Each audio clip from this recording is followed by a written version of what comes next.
નમસ્કાર મિત્રો, હવે આપણે પીજીઆરએસમાં પ્લાન્ટ ગ્રોથ રેગ્યુલેટર્સ એટલે કે વનસ્પતિ અંતઃસ્ત્રાવમાં નેક્સ્ટ અંતઃસ્ત્રાવ જીબ્રેલિસ વિશે જાણીશું.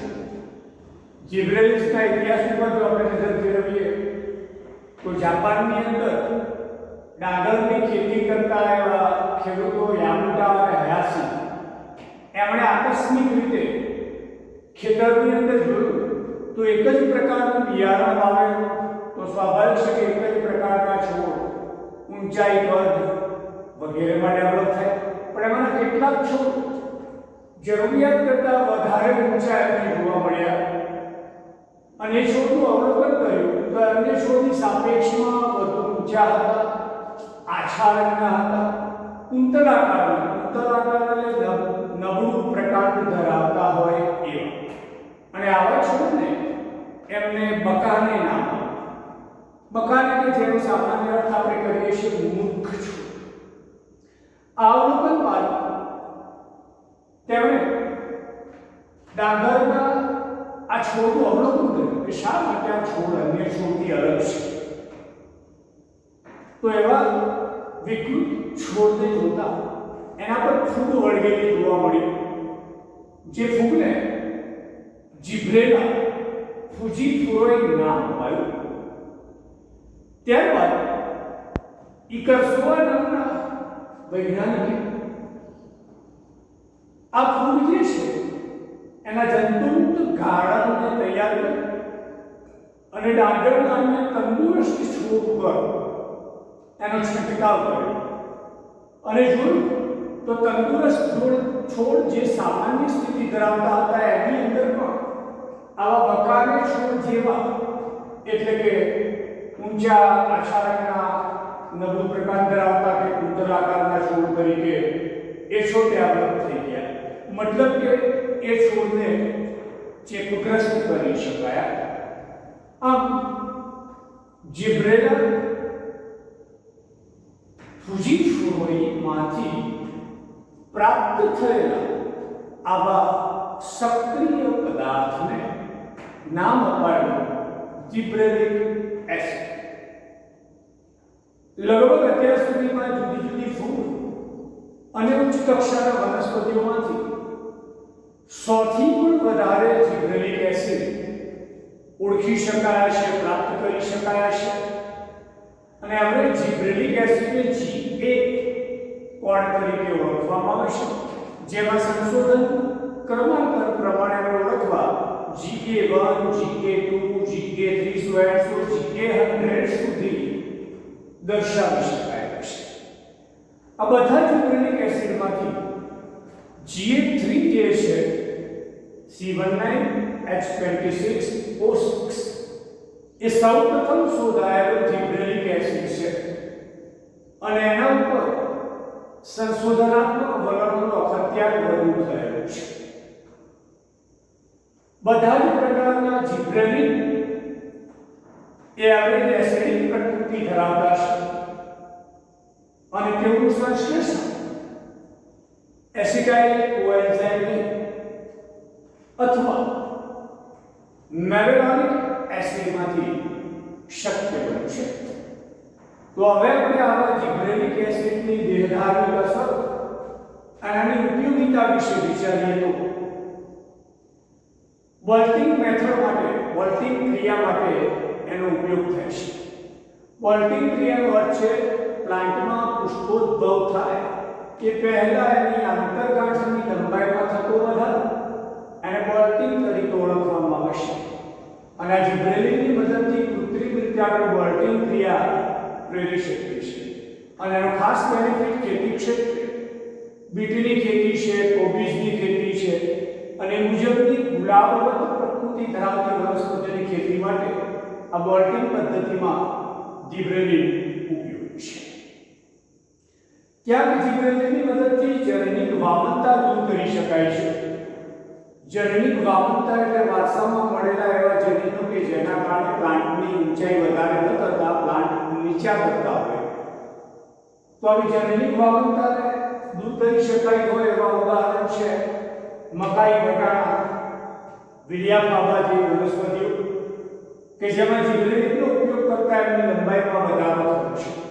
ધ્યાન રાખજો કે વારસાગત રીતે મળેલા જનીનોને બદલી શકાતા નથી, પણ આ જિબ્રેલિનની અસરથી એ જનીનો હોવા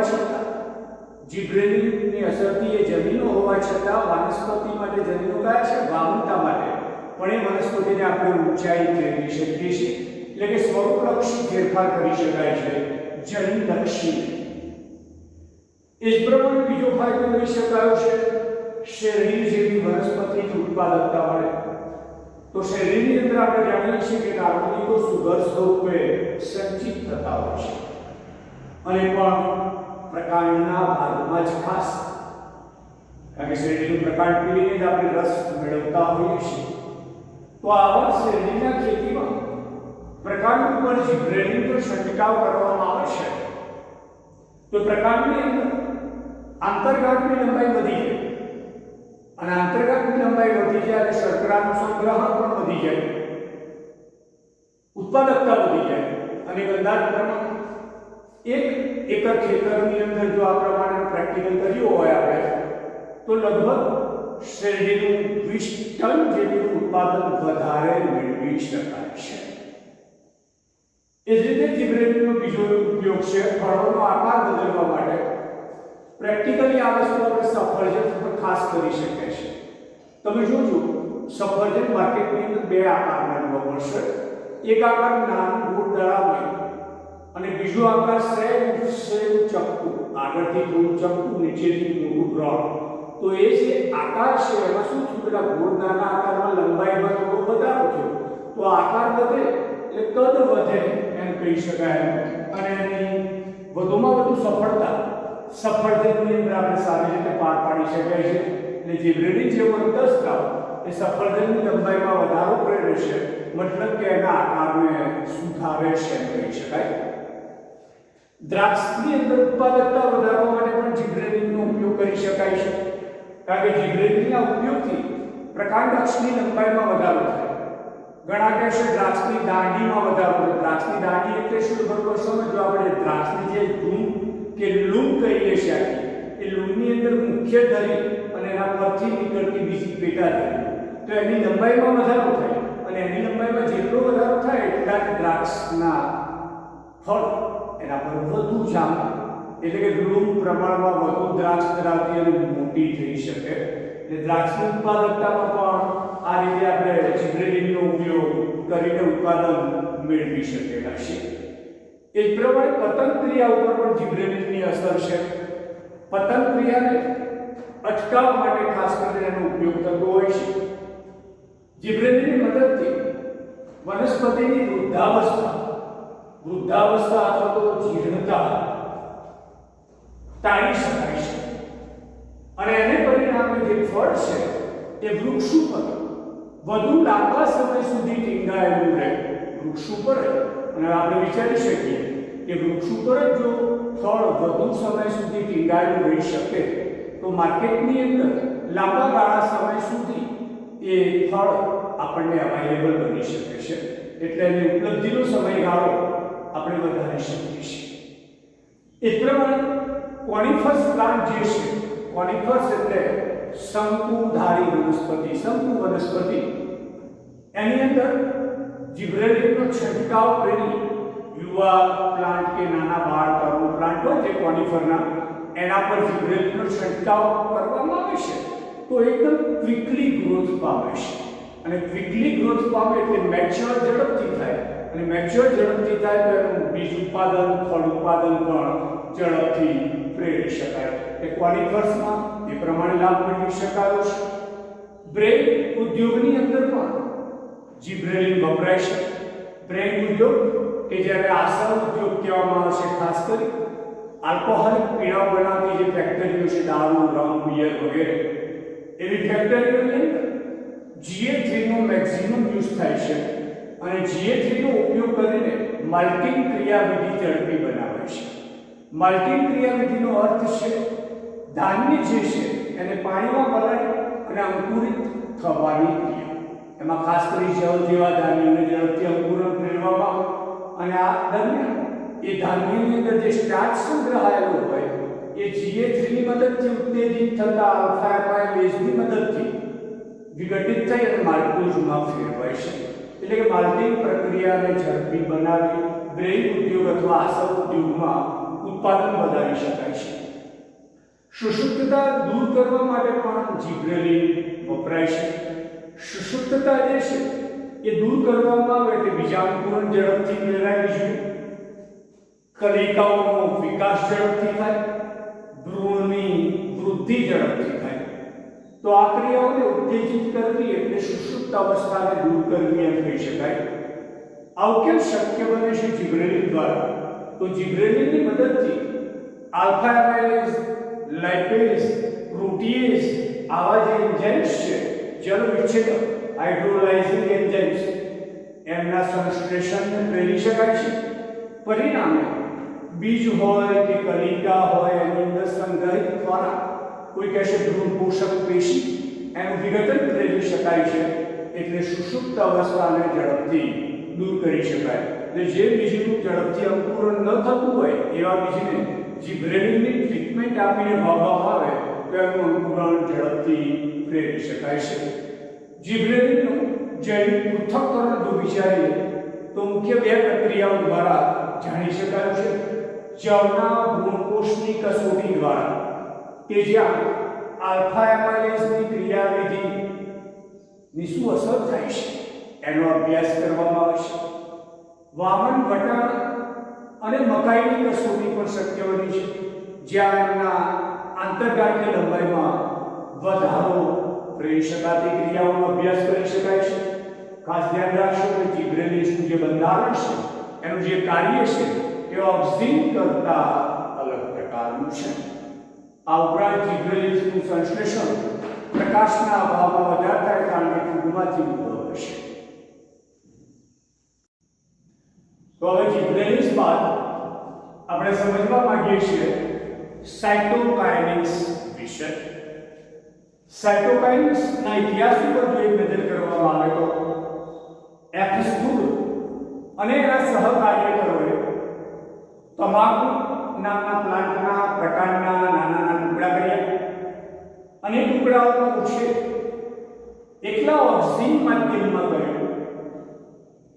નાના ટુકડાઓ કે કોષોના અવિભેદી સમૂહ જેને કેલસ કહે, તો એ કેલસનું જ્યારે ઓક્સિન ધરાવતા માધ્યમમાં સંવર્ધન કરવામાં આવ્યું ત્યારે કેલસની વૃદ્ધિ પ્રેરાય. ધ્યાન રાખશો, કેલસ એટલે કોષોનો અવિભેદી સમૂહ.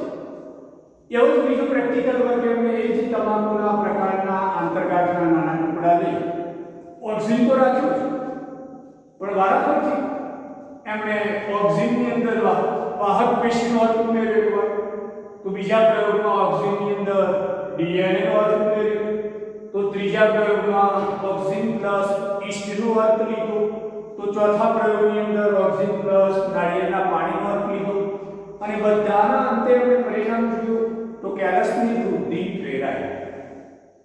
એ પછી સ્ટ્રુગ અને મિલર નામના વૈજ્ઞાનિકોએ આ સાયટોકાઇનેસને કોષ રસ વિભાજનની ક્રિયાને પ્રેરતા સક્રિય પદાર્થ તરીકે ઓળખ્યો. કોષ રસ વિભાજન, કોષ વિભાજનના પ્રકરણની અંદર તમે જાણો છો કે પૂર્વાવસ્થા, બાજ્યાવસ્થા, બાજ્યોત્તરાવસ્થા અને અંત્યાવસ્થા પૂરી થાય પછી કોષરસ વિભાજન થાય તો જ કોષો એકબીજાથી અલાયદા થઈ શકે કે છૂટા પડી શકે. તો એવા કોષરસ વિભાજનની ક્રિયાને પ્રેરતા સક્રિય પદાર્થ તરીકે સાયટોકાઇનેસને ઓળખ્યો. એનું સ્ફટિકીકરણ કર્યું અને એને નામ અપાયું કાઇનેટિક.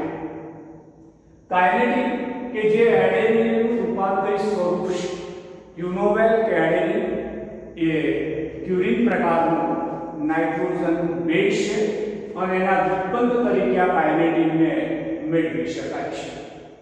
ત્યાર પછી મિલર હેરિંગ નામની માછલીના શુક્રકોષોની અંદર ડીએનએ ઓટોક્લેવ કરીને સાયટોકાઇનેસને પ્રાપ્ત કર્યું. ઓટોક્લેવ મેથડ એનો અર્થ થાય છે સ્વવિખંડનીય પદાર્થ.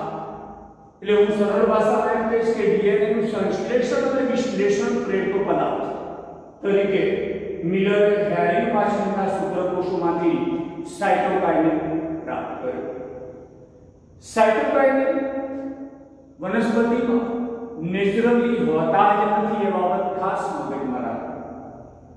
પણ સાયટોકાઇનિન જેવી ક્રિયાવિધિ દર્શાવતા રસાયણ મકાઈમાંથી અને નાળિયેર પાણીમાંથી મેળવી શકાય છે અને એને નામ અપાયું છે જીએટીન.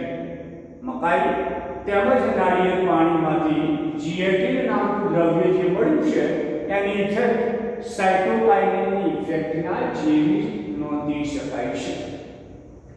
સાયટોકાઇનિનનું સંશ્લેષણ એટલે કે નિર્માણ એ ખાસ કરી સક્રિય રીતે કોષ વિભાજન પામતા હોય એવા વિસ્તાર જ્યાં ત્યાં સાયટોકાઇનિનનું સર્જન વધુ માત્રામાં અને ઝડપી થાય છે. આનું લેટેસ્ટ ઉદાહરણ મૂલાગ્ર કહી શકાય.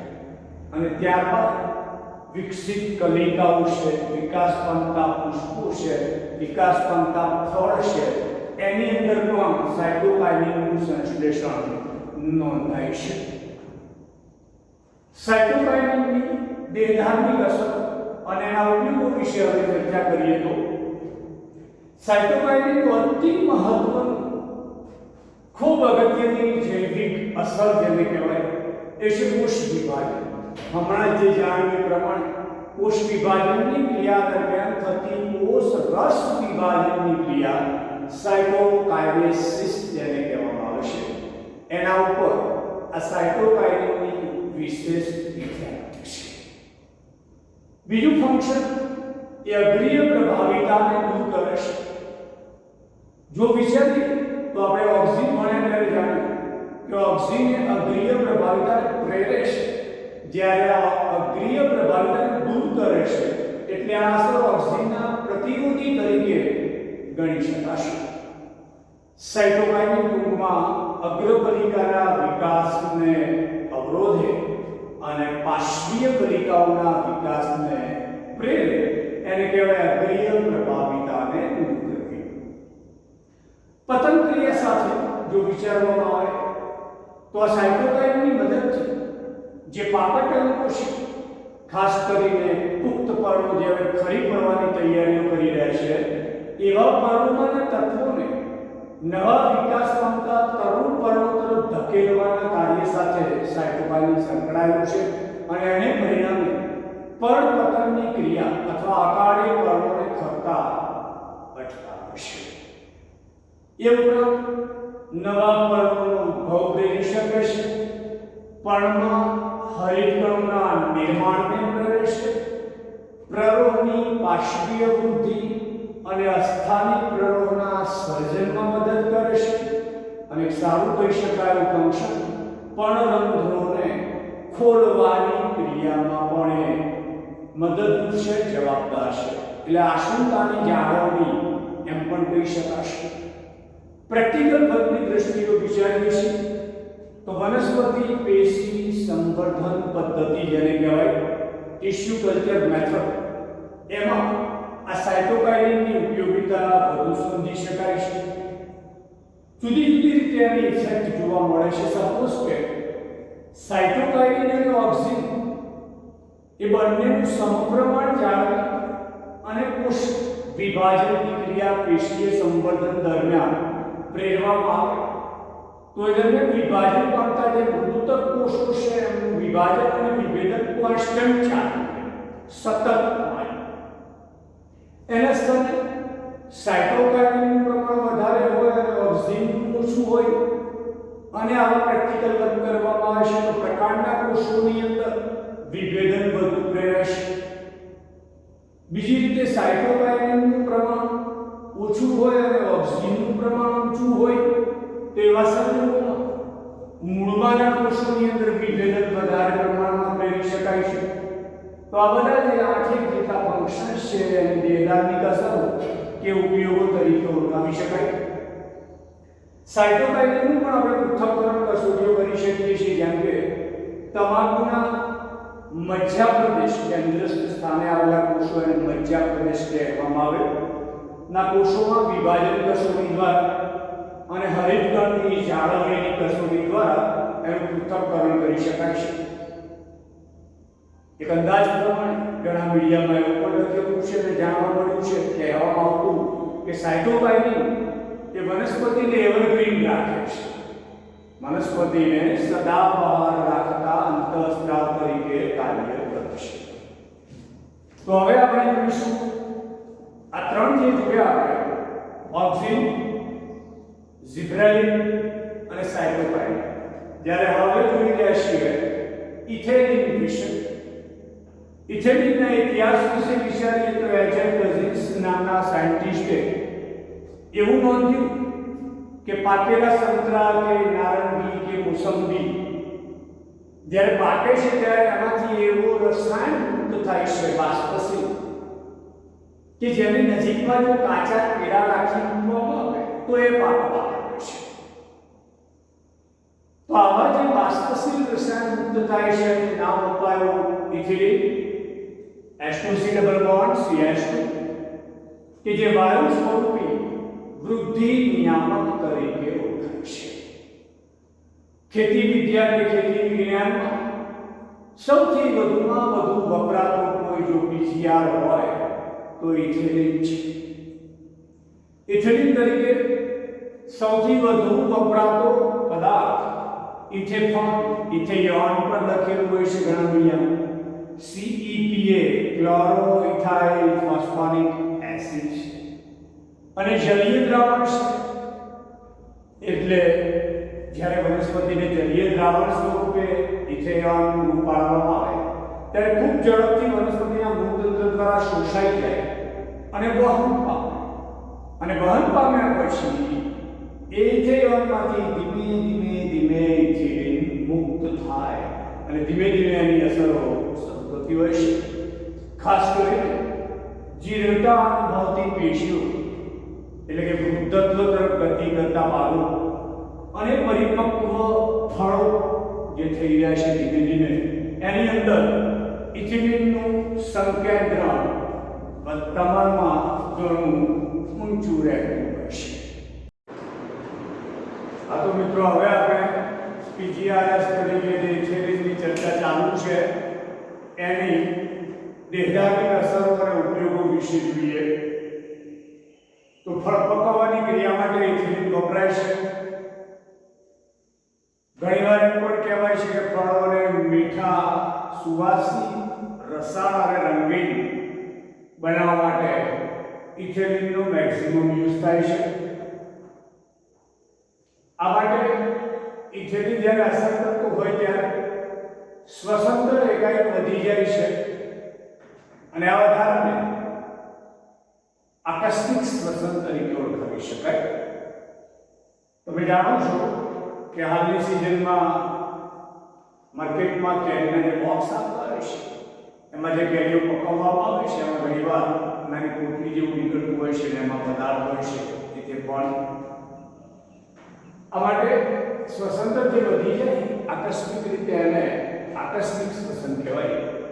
ખાસ કરીને ટામેટા, સફરજન, કેળા અને સાઇટ્રસ ફ્રૂટના સભ્યો આપણે જાણીએ છીએ, સંતરા, નારંગી, મોસંબી, લીંબુ, આ બધા ફળોમાં પરિપક્વતાનો વેગ વધારવા માટે વપરાય છે.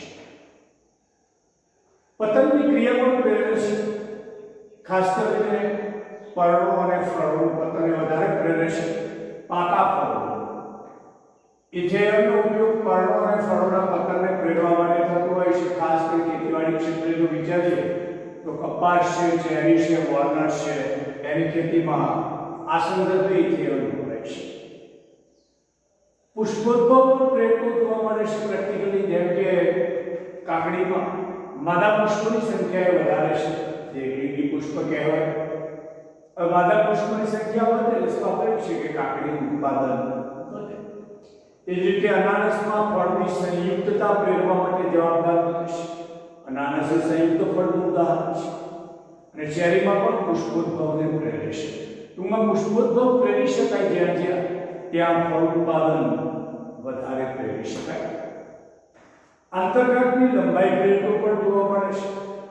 ખાસ કરીને ડાંગરના ક્યારાઓ, ડાંગરના રોપા જ્યારે ઉછેરવામાં આવે ત્યારે એનો ઉપયોગ કરવામાં આવે એનાથી શું થાય આંતરગાંઠની લંબાઈ પ્રાંતની વધે તે પર્ણો પાણીમાં ડૂબેલા ન રહેતા ઉપર તરફ રહેવાના ચાન્સીસ વધી જાય કેટલાક પર્ણોની અંદર પર્ણદંડની લંબાઈ વધારવા માટે પણ ઇથેલિનનો ઉપયોગ થતો આવશે શોષણ સપાટીનું ક્ષેત્રફળ વધારે મતલબ આનો ઉપયોગ કરવાથી મૂળ જે છે એનું અધિસ્તર અને અધિસ્તર ઉપરથી વધુ પ્રમાણમાં ગુણિમો ઉત્પન્ન થવા અને જેટલી મૂળની સંખ્યા વધે એટલું જ મૂળના અધિસ્તર દ્વારા પાણી ક્ષારવાયુનું શોષણ પણ વધતું હોય છે શોષણ સપાટીનું ક્ષેત્રફળ પણ વધારી શકે છે સુષુપ્ત અવસ્થા દૂર કરવા માટે પણ વપરાય છે કેટલાક બીજ અને કલિકાઓને સુષુપ્ત અવસ્થાને દૂર કરી શકે છે જેમ કે પ્રેક્ટિકલી મગફળીની ખેતીમાં મગફળીનું બીજાંકુરણ ઝડપી બનાવે છે બટાકાની ખેતીમાં પણ બટાકાનું ઝડપી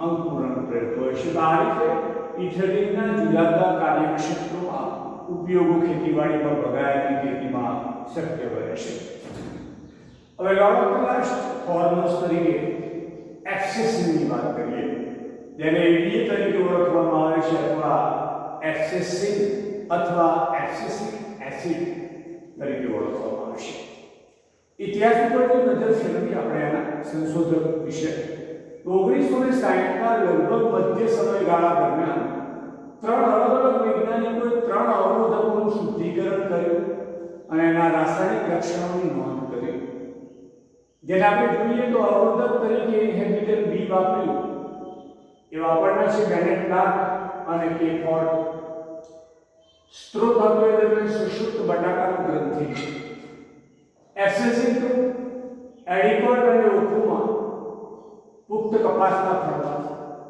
ડોર્વિન વેરિંગ અને રોબિન્સન નામના વૈજ્ઞાનિકોએ જૂના પેટુલાના પર્ણોમાંથી તો આ ત્રણેય પદાર્થો જે છે એ રાસાયણિક રીતે સમાન એટલે ત્રણેય પદાર્થોને ઇન્વોલ્વ કરી એક કોમન નામ આપવામાં આવ્યું ADA એબ્સેસિક એસિડ એબ્સેસિક એસિડનું નિર્માણ અથવા સંશ્લેષણ એક એરોટિનોઇડ નામ પરિચિત છે પ્રકાશ સંશ્લેષણમાં ભણી ગયા છે માંથી મેળવાય છે કેરોટિનોઇડ એટલે કે વાયોલા જેન્થિન એનું જ્યારે ઓક્સિડેશન કરવામાં આવે છે ત્યારે આમાંથી એબ્સેસિક એસિડનું નિર્માણ શક્ય બને છે એબ્સેસિક એસિડની દેહધાર્મિક અસર કે ઉપયોગો વિશે જો વિચારવામાં આવે છે તો સામાન્ય રીતે વનસ્પતિ અવરોધક અંતઃસ્ત્રાવ તરીકે શ્રેષ્ઠ પુરવાર થયેલો છે વનસ્પતિની વૃદ્ધિને અવરોધતા રસાયણ તરીકે બીજાંકુરણને અટકાવે છે પ્રેક્ટિકલી અલગતા કરવામાં આવેલા ભૂલની વૃદ્ધિને પણ અટકાવે છે વોટર સ્ટ્રેસ સર્જાયેલી સ્થિતિ જળતાણ જેને કહેવાય એ દરમિયાન પર્ણના વાયુતંત્રોને બંધ કરે છે અને સ્વાભાવિક છે કે પર્ણના વાયુતંત્રો બંધ થાય એટલે ઉત્સેદન ક્રિયા મંદ પડે કાં તો બંધ થાય વિવિધ પ્રકારની તણાવયુક્ત પરિસ્થિતિઓ વનસ્પતિ સામે સર્જાય પર્યાવરણ એમાં પણ ઇનડાયરેક્ટલી સંકળાયેલું છે આથી ઘણા એને ટ્રેશ હોર્મોન તરીકે પણ ઓળખે છે બીજની પરિપક્વતા અને સુષુપ્તતાની જાળવણી માટે પણ એ ઉપયોગી છે બીજ પરિપક્વ થઈ જાય પછી એની સિઝનમાં એને વાવવામાં ન આવે ત્યાં સુધી સંગ્રહાયેલું રહેશે તો એ દરમિયાન એ અંકુરિત થઈ જતું નથી કે નષ્ટ પણ થઈ જતું નથી પણ જ્યારે એની સિઝનમાં વાવવામાં આવે છે ત્યારે અંકુરિત થતું હોય છે તો એ જે સમયગાળો થયો એ એક પ્રકારની સુષુપ્ત અવસ્થા કહેવાય છે અને સુષુપ્ત અવસ્થા દરમિયાન શુષ્ક તેમજ વૃદ્ધિ માટે પ્રતિકૂળ એવા પરિબળો સામે બીજને રક્ષણ આપવાનું કાર્ય પણ એબ્સેસિક એસિડ કરે છે બીજને ડિસિકેશન એટલે કે પાણીની ઉણપ સામે પ્રોટેક્શન પીરિયડ એ કાર્ય એબ્સેસિક એસિડનું છે એમ કહી શકાશે ઘણી બધી જુદી જુદી પરિસ્થિતિઓમાં એબ્સેસિક એસિડ એ જીબ્રેલિક એસિડ કરતાં વિરોધી ભૂમિકા ભજવતું જોવા મળ્યું છે સપોઝ આપણે સેમ્પલ લઈએ તો જીબ્રેલિક એસિડ એ બીજાંકુરણને પ્રેરે જ્યારે બીજા પૂરણને અવરોધ એમ કહી શકાય. અહીં સુધી આપણે જે વિભિન્ન પ્રકારના બુદ્ધિ પ્રેરક અને બુદ્ધિ અવરોધક રસાયણો કે પીજીઆરએસ ની વાત કરી, એ જે કંઈ આપણે સ્ટડી કરી એના આધારે હવે પીજીઆરએસ માટે કેટલીક કોમન વસ્તુઓ તારવી શકાય. એટલે કે અહીંયા એમ નહીં આપણે બુદ્ધિકારક કે પીજીઆરએસ માટે એવું કહી શકાય કે તેઓ વનસ્પતિની વૃદ્ધિ, વિભેદન અને વિકાસ માટે કોઈકની કોઈક રીતે ભૂમિકા ભજવે છે. એમની જે ભૂમિકાઓ છે એ પૂરક હોઈ શકે કાં તો પ્રતિરોધક પ્રકારની પણ હોઈ શકે. પૂરક એટલે મદદ કરતા અને પ્રતિરોધક એટલે વિરોધ કરતા. એમની ભૂમિકાઓ વ્યક્તિગત હોઈ શકે અથવા તો વિભિન્ન પ્રકારના પીજીઆરએસ ની સંયુક્ત અસર તરીકે પણ હોઈ શકે. બીજ અથવા કલિકામાં શુષ્કતા, પતન, વૃદ્ધત્વ, જીર્ણતા, અગ્રીય પ્રભાવિતા આવી જે જુદી જુદી ઘટનાઓ છે એ ઘટનાઓમાં એકથી વિશેષ પીજીઆરએસ ની આંતરક્રિયાઓ અસર કરતી જોવા મળે છે. પીજીઆર ની ભૂમિકા એક પ્રકારના આંતરિક નિયંત્રણ તરીકે છે. પીજીઆર જનનિક નિયંત્રણ તેમજ બાહ્ય પરિબળો સાથે જે તે વનસ્પતિની વૃદ્ધિ અને વિકાસમાં મહત્વનું છે. ઘણા બધા બાહ્ય પરિબળો, સપોઝ કે તાપમાન, પ્રકાશ જેવા, એ વનસ્પતિની વૃદ્ધિ તેમજ વિકાસનું પીજીઆરના માધ્યમ દ્વારા નિયંત્રણ કરતા હોય છે. મિત્રો, તો હવે આપણે પ્રકાશ અવધિ વિશે ચર્ચા કરીશું. પ્રકાશ અવધિ જેને ફોટો પિરિયોડિઝમ તરીકે ઓળખવામાં આવે છે. પ્રકાશ અવધિ એટલે શું એવું જો વિચારવામાં આવે તો પ્રકાશનો સમયગાળો આવો એક સામાન્ય અર્થ થાય. જુદા જુદા પ્રકારની વનસ્પતિમાં બીજાંકુરણથી ચાલુ કરી અને અત્યારે વિકાસ અને મુખ્યત્વે પુષ્પ સર્જન, પુષ્પનો વિકાસ, આ ક્રિયા પ્રકાશના ચોક્કસ સમયગાળાની અસર થતી હોય છે અથવા તો એ સમયગાળા પ્રત્યે વનસ્પતિ સંવેદના પ્રત્યેનો પ્રતિચાર દાખવતી હોય છે. એને પ્રકાશ અવધિ તરીકે ઓળખવામાં આવે છે. ન સમજાય તો ફરી એકદમ સરળ ભાષામાં કહી દઉં કે જુદી જુદી વનસ્પતિ જે છે એમાં અગ્રકલિકાઓ જે હોય, પ્રરોહાગ્ર, અગ્ર કે કક્ષ કલિકાઓ, એમાંથી પુષ્પ કલિકા બને અને પુષ્પ કલિકામાંથી પુષ્પ બને. તે કલિકા બની અને પુષ્પ બન્યું એના પર પ્રકાશના સમયગાળાની ઇફેક્ટ થતી હોય છે. અને જુદી જુદી વનસ્પતિમાં સમયગાળો જુદો જુદો જોવા મળે છે. તો આવી જે ઇફેક્ટ છે એને પ્રકાશ અવધિ કહેવામાં આવે છે. ગાર્ડનર અને એલા વૈજ્ઞાનિકોએ મેરીલેન્ડ મેમથ, જેને તમાકુનો વિકૃત છોડ કહીશું, ઇવન સોયાબીનના પ્લાન્ટ ઉપર આ પ્રકારની અસરોની ચકાસણી કરી, અભ્યાસ કર્યો. તો એ અભ્યાસ દરમિયાન અંતે અમે સંશોધન કરીને જાણ્યું કે આમાં કઈ મિકેનિઝમ ઇફેક્ટ કરે છે, કઈ ક્રિયા પદ્ધતિ અસર કરે છે. તો આમાં ત્રણ ક્રિયાઓ સ્ટેપ વાઇઝ થતી જોવા મળે છે. જેમાંની એક છે પ્રોટીન રંજક દ્રવ્ય, જેને આપણે જાણીએ છીએ ક્રોમોપ્રોટીન, જેને ફાઇટોક્રોમ્સ કહેવાય. ધ્યાન રાખજો, સાઇટોક્રોમ્સ નથી, ફાઇટોક્રોમ્સ છે. એની મદદથી પર્ણ એ યોગ્ય માત્રામાં કાં તો પ્રકાશ કાં તો અંધકાર ના સમયગાળાની અવધિને પ્રાપ્ત કરતા હોય છે. આ અવધિ પ્રાપ્ત કર્યા બાદ હાઇપોથેટિકલ અંતઃસ્ત્રાવ પર્ણોમાંથી નીકળી અને પ્રરોહાગ્રના ભાગો તરફ સ્થળાંતરિત થાય છે.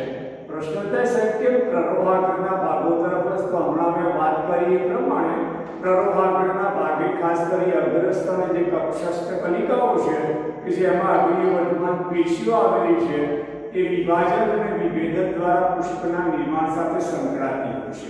પરિણામે એવા ભાગ માટે લખ્યું અહીંયા કે પ્રરોહાગ્રમાં એ સ્થાનાંતરિત થાય છે જે પુષ્પોદ્ભવની ક્રિયાને પ્રેરે છે. અને આવો જે હાઇપોથેટિકલ અંતઃસ્ત્રાવ છે એને છેવટે ફ્લોરિઝમ નામ આપવામાં આવ્યું છે. અંતે પ્રરોહાગ્ર વિકાસ પામી પહેલા પુષ્પકલિકા બને અને પુષ્પકલિકા વિકાસ પામીને પુષ્પમાં પરિણમતી હોય છે. ફાઇટોક્રોમ્સ વિશે કેટલીક માહિતી લઈએ તો ફાઇટોક્રોમ એ કોષરસ સ્તરની અંદર આવેલ ક્રોમોપ્રોટીન રંજક દ્રવ્ય છે. ખાસ કરીને બે સ્વરૂપે અવેલેબલ છે અને બંને સ્વરૂપ એકબીજામાં કન્વર્ટ થઈ શકે છે. આવા જે સ્વરૂપો છે એમાંના એકને પીઆર ફાઇટોક્રોમ રેડ અને બીજાને પીએફઆર ફાઇટોક્રોમ ફાર રેડ તરીકે ઓળખવામાં આવે છે. પ્રકાશાવધિને આધારે વનસ્પતિઓની વહેંચણી કરી શકાય છે અને વહેંચણી 3 પ્રકારે કરવામાં આવે છે. મતલબ કે પ્રકાશાવધિને આધારે વનસ્પતિઓ 3 પ્રકારની જોવા મળે છે. હવે આપણે એના પ્રકાર વિશે તો વિચારીએ તો એવી રીતે છે કે બહુદિવસીય વનસ્પતિ શોર્ટ ડે પ્લાન્ટ્સ, બીજાને કહે છે દીર્ઘદિવસીય વનસ્પતિ લોંગ ડે પ્લાન્ટ્સ અને ત્રીજાને કહે છે તટસ્થ દિવસીય વનસ્પતિ ન્યુટ્રલ ડે પ્લાન્ટ્સ કહી શકાય.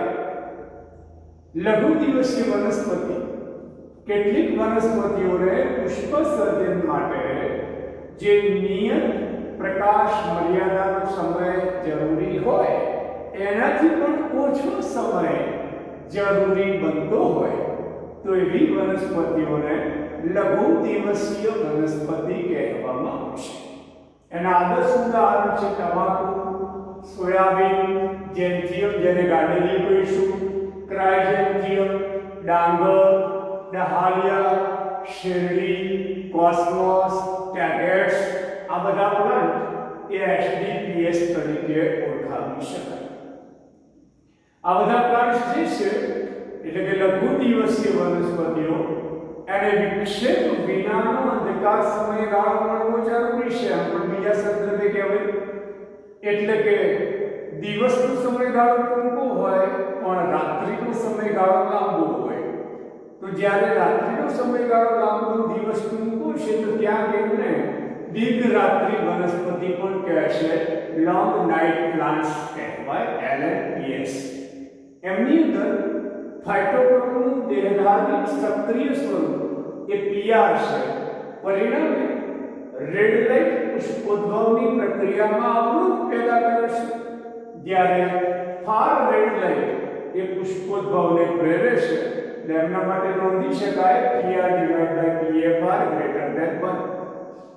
એ પ્રમાણે બીજો પ્રકાર છે દીર્ઘ દિવસીય વનસ્પતિ LDPS. એવી વનસ્પતિ કે જેને નિયત પ્રકાશ મર્યાદા સમયથી પણ વધુ સમય માટેનો પ્રકાશ પ્રાપ્ત થાય ત્યારે એમાં પુષ્પ સર્જન પ્રેરાય. એવી વનસ્પતિને દીર્ઘ દિવસીય વનસ્પતિ કહેવામાં આવે છે. દાખલા તરીકે ઘઉં, ખસખસ, જવ, બીટ, હેંડબેગ, પાલક, મૂળો, લાક્ષપર આ ટાઈપની વનસ્પતિઓ દીર્ઘ દિવસીય છે. એમની અંદર ફાઇટોક્રોમનું દેહધાર્મિક સક્રિય સ્વરૂપ પીએફઆર છે. તેથી ફાર રેડ લાઇટ એ પુષ્પોદ્ભવને અવરોધે છે અને રેડ લાઇટ એ પુષ્પોદ્ભવને પ્રેરે છે. એટલે પીએફઆર ડિવાઇડ પીઆર ગ્રેટર ધેન 1 કહી શકાય. ત્રીજો પ્રકાર છે તટસ્થ દિવસીય વનસ્પતિ DNPS. કેટલીક વનમાં પુષ્પ સર્જનના કાર્ય પર પ્રકાશના ટૂંકા કે લાંબા એવા સમયગાળાઓની કોઈ ઇફેક્ટ થતી નથી. અને જ્યારે કોઈ ઇફેક્ટ ન થતી હોય ત્યારે એવી વનસ્પતિઓને તટસ્થ દિવસીય વનસ્પતિઓ કહેશે. જેમ કે એના ઉદાહરણ છે મકાઈ, કપાસ, ટામેટા, સૂર્યમુખી, કાકડી. માત્ર પ્રકાશ અવધિ જ નહીં, પરંતુ અંધકાર અવધિ પણ સમાન મહત્વ ધરાવે છે. મતલબ કે પ્રકાશ અવધિનું જેટલું ઇમ્પોર્ટન્ટ છે એટલું અંધકાર અવધિનું પણ ઇમ્પોર્ટન્ટ છે. આમ કેટલીક વનસ્પતિમાં પુષ્પસર્જન પ્રકાશ અને અંધકારની સાપેક્ષ અવધિ ઉપર પણ નિર્ભર હોય છે.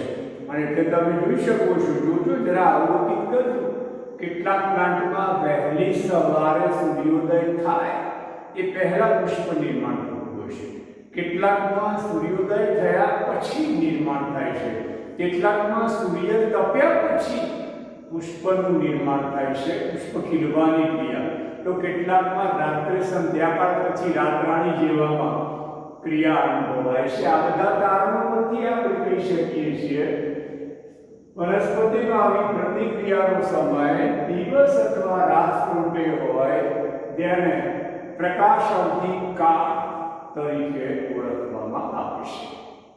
પ્રરોહની અગ્રકલિકા પોતે પ્રકાશ અવધિની અસર અનુભવતી નથી, એ ધ્યાન રાખજો ખાસ. પણ આ અવધિની અનુભૂતિ પર્ણ કરે છે અને ત્યાર પછી પ્રકાશ અવધિ ખ્યાતિ પામી પુષ્પ કલિકા સર્જન અને પુષ્પ સર્જન પ્રેરાય છે. તો આખો ટોપિક આપણે જોયો રહેશે પ્રકાશ અવધિ. હવે આપણે પરિચય મેળવીએ વર્બલાઇઝેશન વિશે, જેને ગુજરાતીમાં વાસંતીકરણ કહેવામાં આવે છે. વાસંતીકરણ એટલે શું એમ વિચારીએ. કેટલીક વનસ્પતિમાં પુષ્પ સર્જન માટે માત્રાત્મક કે ગુણાત્મક રીતે, મતલબ સ્યુટેબલ પ્રમાણની રીતે નીચા તાપમાનની જરૂર પડે છે. અને એને એવું નીચું તાપમાન જ્યારે પ્રાપ્ત થાય ત્યારે એ પોતાની અંકુરણની ક્રિયા કે વિકાસની ક્રિયા કરી શકે છે. આવી ઘટનાને વાસંતીકરણ કહેવામાં આવે છે. વાસંતીકરણ એ સામાન્ય રીતે નીચા તાપમાનની અવધિ આપીને પહેલું પુષ્પોદ્ભવ પ્રેરવાની ક્રિયા છે, એ રીતે પણ એને ઓળખવામાં આવે છે. વાસંતીકરણ પ્રેરવા માટે શું શું જરૂરી છે? તો જે તે વનસ્પતિના સક્રિય રીતે વિભાજન પામતા કોષોના ભાગો, નીચા તાપમાનનો સમયગાળો, જારક શ્વસન ઉચિત માત્રામાં થવું જોઈએ, ઉચિત ખનિજ દ્રવ્યોની પ્રાપ્તિ થવી જોઈએ, ઉપરાંત પર્યાપ્ત માત્રામાં પાણી પણ મળી રહે. આ બધાનું જો સંકલન કરી શકાય વ્યવસ્થિત રીતે તો વાસંતીકરણની ક્રિયા પ્રેરી શકાય છે.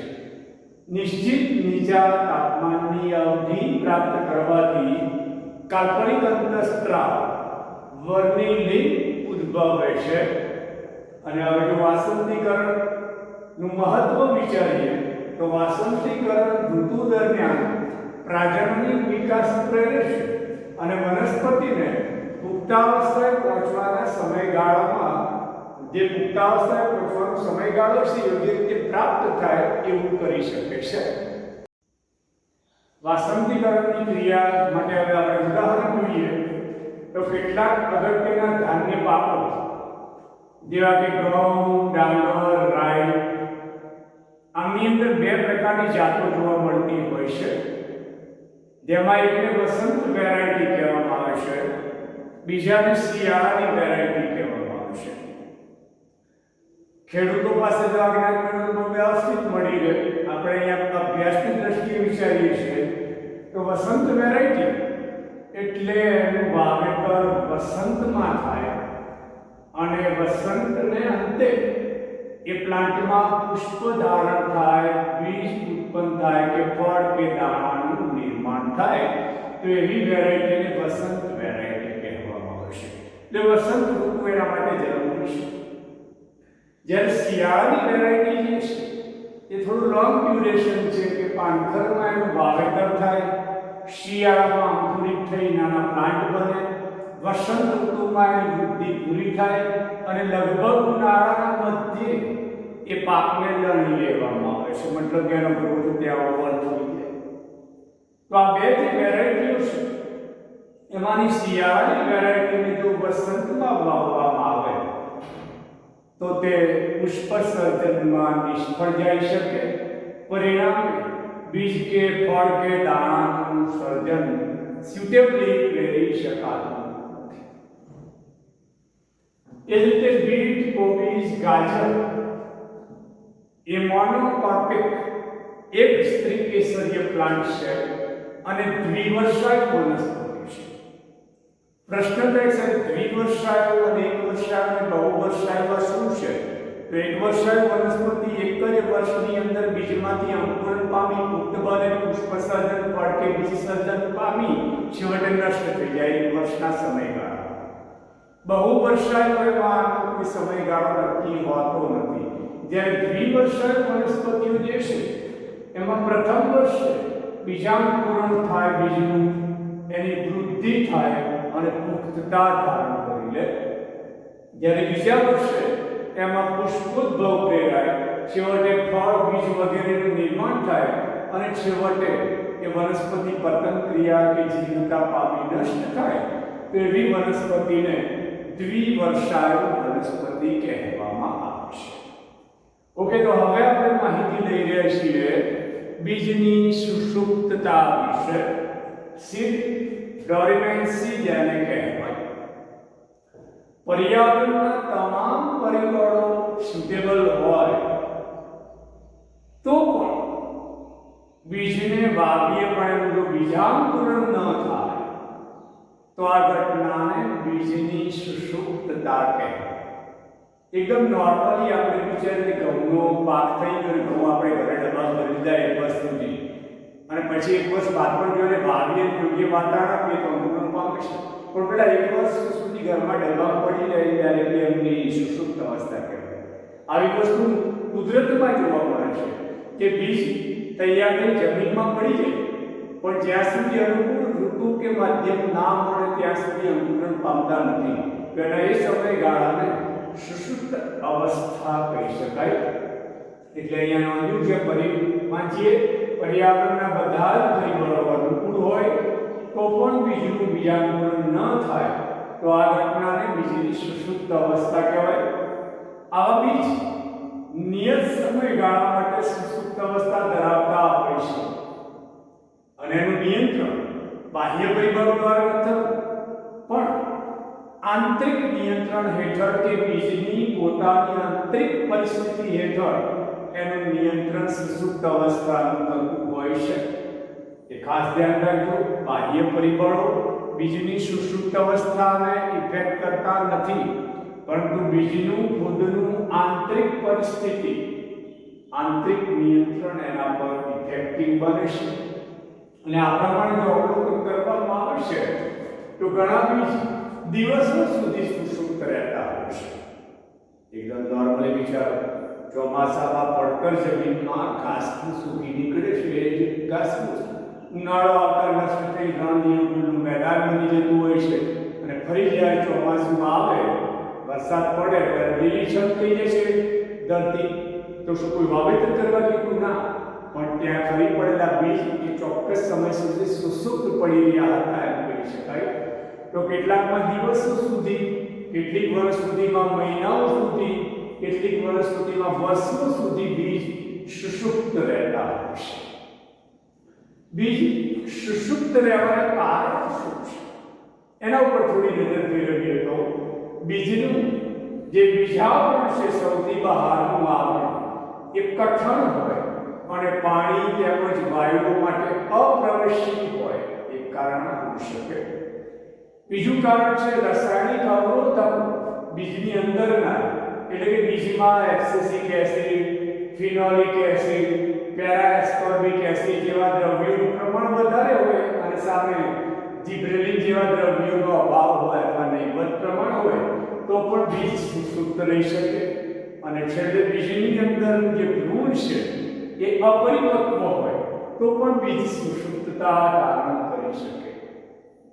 બીજમાં જોવા મળતી સુષુપ્તતા બાહ્યજન્ય જો હોય તો એ ભૌતિક, યાંત્રિક કે રાસાયણિક હોઈ શકે. બીજની સુષુપ્તતા જો અંતઃજન્ય પ્રકારની હોય તો એ દેહદારની, બાહ્યકીય કે મિશ્ર હોઈ શકે. અને બીજની સુષુપ્તતા એ ઉપરાંત એકરૂપ કે દ્વિતીય સુષુપ્તતા સ્વરૂપે પણ હોઈ શકે છે। તો હવે આ જે સુષુપ્તતા ધરાવતા બીજ છે એવા જો ખેતીવાડીમાં વાવવામાં આવે તો ઉત્પાદન ઘટી જાય, ખેડૂતને નુકસાન થઈ શકે। એવું ન થાય એટલા માટે કૃત્રિમ રીતે અને કુદરતી રીતે બીજની સુષુપ્ત અવસ્થાને દૂર કરવાની ચોક્કસ પદ્ધતિઓ છે।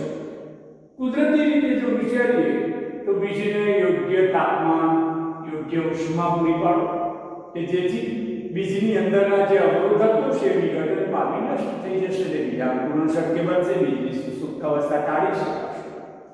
ઇવન કેટલાક બીજમાં સુષુપ્ત અવસ્થાને દૂર કરવા પ્રાણીના પાચન માર્ગમાંથી બીજ પસાર થવા જરૂરી બને છે। પ્રાણીના પાચન માર્ગમાંથી જ્યારે બીજ પસાર થાય ત્યારે પ્રાણીના પાચન માર્ગના ઉત્સેચકોની ઉત્સેચકીય પ્રક્રિયાઓના કારણે તેના બીજા નરમ બનતા હોય છે અને અંકુરણ સરળ બને। ખાસ કરી ફળો ખાનારા પક્ષી, જો ન સમજાય તો એનું આદર્શ ઉદાહરણ છે વડ। વડના બીજને જો આપણે ટેટામાંથી બહાર કાઢી ડાયરેક્ટ વાવીશું તો ક્યારેય વડનું નિર્માણ નહીં થાય, પણ એ જ બીજ પોપટ જેવા પક્ષીઓ ખાશે, કોયલ જેવા પક્ષીઓ ખાશે અને એમના પાચન માર્ગમાંથી પસાર થઈ મળ થ્રુ બહાર નીકળશે ત્યારે મળ જ્યાં પડશે ત્યાં અનુકૂળ વાતાવરણ હશે તો એવાનું બીજ અંકુરિત થશે। તો મોસ્ટ ઓફ તમે જુઓ કે આ બીજ છે, વડ છે, ઉમરો છે, જાંબુ છે, આસોપાલવ, એનું એક શરૂઆતનો તબક્કો એવો હતો કે વાવેતર કરવા માંગતું નહોતું પણ કુદરતી રીતે એવું નહીં કરતા। હવે ઠીક છે, આધુનિક જમાનામાં એનું વાવેતર શક્ય બન્યું છે।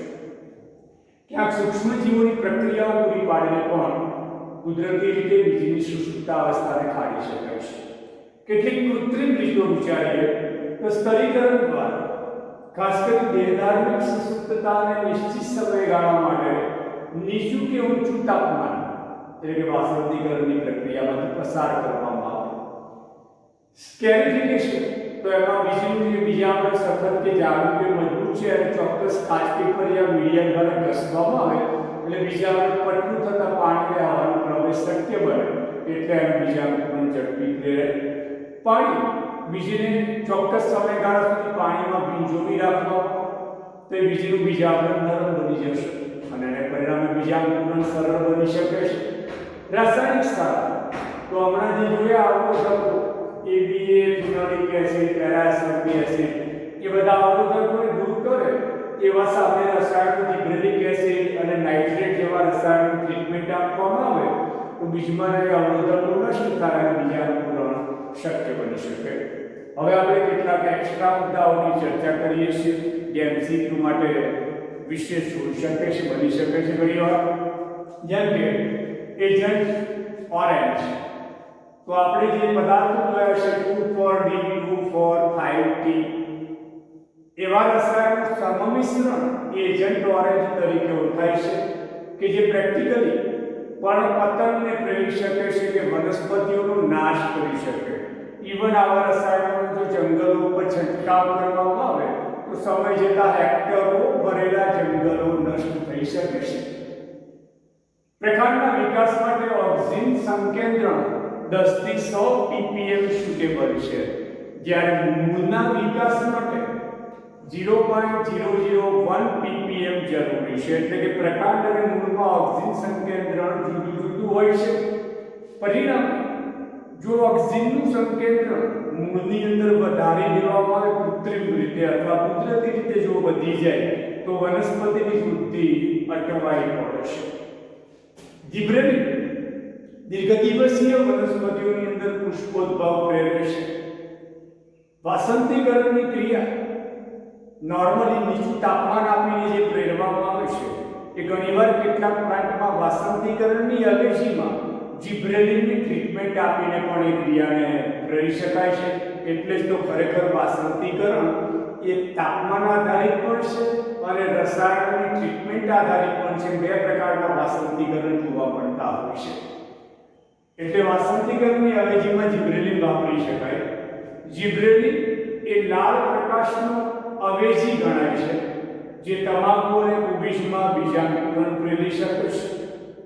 જીબ્રેલિનની મદદથી પ્રેક્ટિકલી કાકડી જેવામાં નરપુષ્પોનું પ્રમાણ વધારી શકાયું છે।